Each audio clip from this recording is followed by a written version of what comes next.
তাহলে সবাই খেয়াল করো, আমি তোমাদের এখানে আরো অনেকবার আসছি, তোমরা এগুলো লিখে দিতে বলছো, আমি এগুলো আরো অনেকবার লিখে দিয়েছিলাম না, দিছি?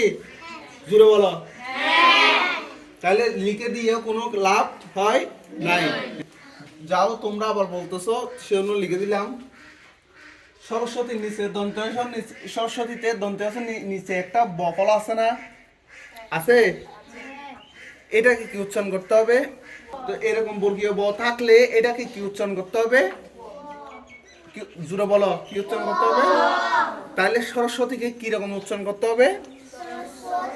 সরস উয়তি। আবার অনেকে বলে ওয়াতি, কি বলে? ওয়াতি বলা যাবে? এখানে কি আকার আছে? আকার তো নাই, তাহলে কি বলতে হবে? সরস্বতী। কি দন্তের যেখানে থাকবে সেখানে একটু চর মতো করে উচ্চারণ করতে হবে। কি সিন্ধু কাবেরে জলস্মিন সন্নিধিম, ঠিক আছে? যেখানে দন্তেশ আছে এখানে কিসের মতো উচ্চারণ করতে হবে? একটু করে চর মতো করে উচ্চারণ করতে হবে। অনস্বর যেখানে আছে এখানে ম উচ্চারণ করতে হবে। কি খণ্ডত যেখানে আছে এখানে ত উচ্চারণ করতে হবে। তারপর বিসর্গ যেখানে আছে এখানে হ উচ্চারণ করতে হবে। এই যে কসমালিক ক্ষীয় যেটা বলো সেটাকে কিসের মতো উচ্চারণ করতে হবে? যেমন কি পুন্ডরী, কি পুন্ডরী কাক্ষম, কি হ্যাঁ। তারপর দক্ষিণে আছে না, ওই যে দক্ষিণে কি গোবিন্দম, দক্ষিণে পাশে বাংলায় বললে কি দক্ষিণ, কি আর সংস্কৃত উচ্চারণ করতে বলে সেটা কি বলতে হবে? দক্ষিণা। কি তাহলে কি বলতে হবে এটাকে? গোবিন্দম পার্শ্বে। তারপর দেখো অন্তঃস্থ যেখানে আছে এটা কি উচ্চারণ করতে হবে? ইয়া উচ্চারণ করতে হবে।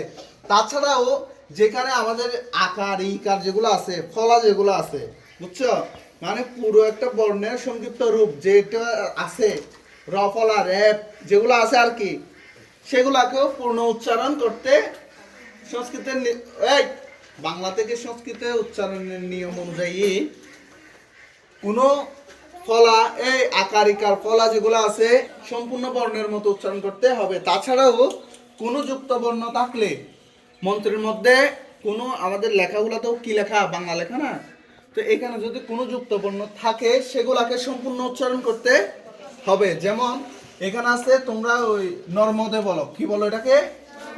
নর্মন্দে বলো, কি বলো? যে নর্মন্দে। এইখানে যুক্ত বর্ণ যেটা আছে এটাকে এ বাংলায় কি কি হয়? জুড়ে বলো। ম যোগ ম। তাহলে এখানে কি দন্ত নয় দেওয়া আছে? নর্ম দন্ত নয় দেওয়া আছে।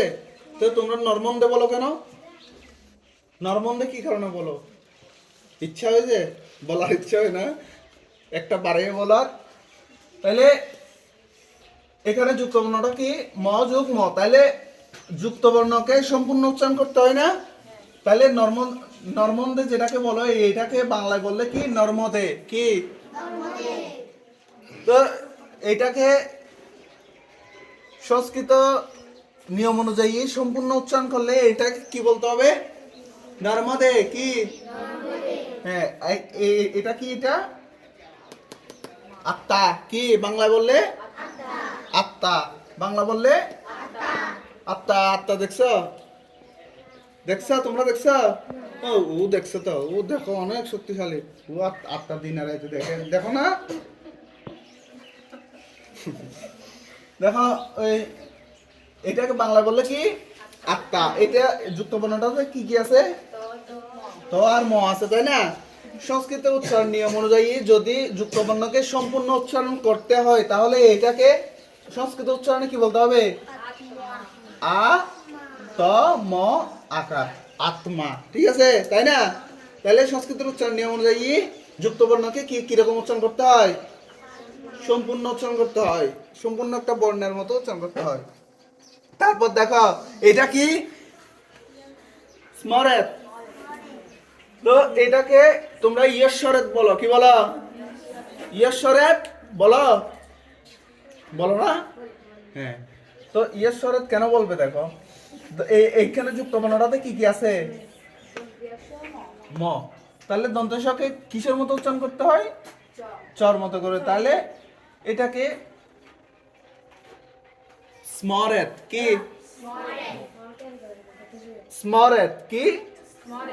স্মরেত। এখন তো তোকে আবার কিসের মতো? তোর মতো। তাহলে এটাকে উচ্চারণ করলে কি হবে? স্মরেত কি?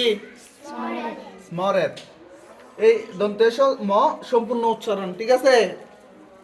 এরপর দেখো শিবের মন্ত্রের মধ্যে ওম নমঃ শিবায় মন্ত্রটার মধ্যে এটা আছে না? এটাকে কি বলো? কি বলো? হ্যাঁ, এইটাকে বাংলায় কি পাওয়া যায়? দন্তেশ ত, তাই না? দন্তেশ ত পাওয়া যায়। কিন্তু বাকিগুলাকেও বাংলায় আমরা কি কি পাই? এটার জন্য কি উচ্চারণ করতে হয়? উ। এই যে উ উচ্চারণ করতে হয়। এটা হলো দন্তেশ, এটা হলো ত, আর এটার জন্য কি উচ্চারণ করতে হবে? উ। আর অনুস্বর জন্য ম। তাহলে এটাকে যদি আমরা শুধুমাত্র এটাকে যদি উচ্চারণ করি, শুধুমাত্র এটাকে যদি উচ্চারণ করি তাহলে কি হয়? ত্বম, ত্বম কি? ত্বম, ত্বম কি হয়? ঠিক আছে, বুঝতে পারছো? তাহলে শুধুমাত্র এটাকে উচ্চারণ করলে কি হয়? ত্বম কি? তারপর গতি, ঠিক আছে? তাহলে এখন কথা হলো তোমরা উচ্চারণগুলো অবশ্যই এরকম একটা একটা ধরে ধরে ঠিক করবে। তোমরা এমনি মুখস্থ যা আছে মুখস্থর উপর বলো বলো চলে যাবে না, ঠিক আছে? মুখস্থ যা আছে এমনি বলো চলে যাচ্ছে, এরকম হলে হবে না। কি লেখা আছে কি বলতেছ, তোমরা লেখাপড়া করো না? তো কি লেখা আছে কি বলতেছো এটার সাথে মিলাবে, মিলাই মিলাই বলবে, ঠিক আছে?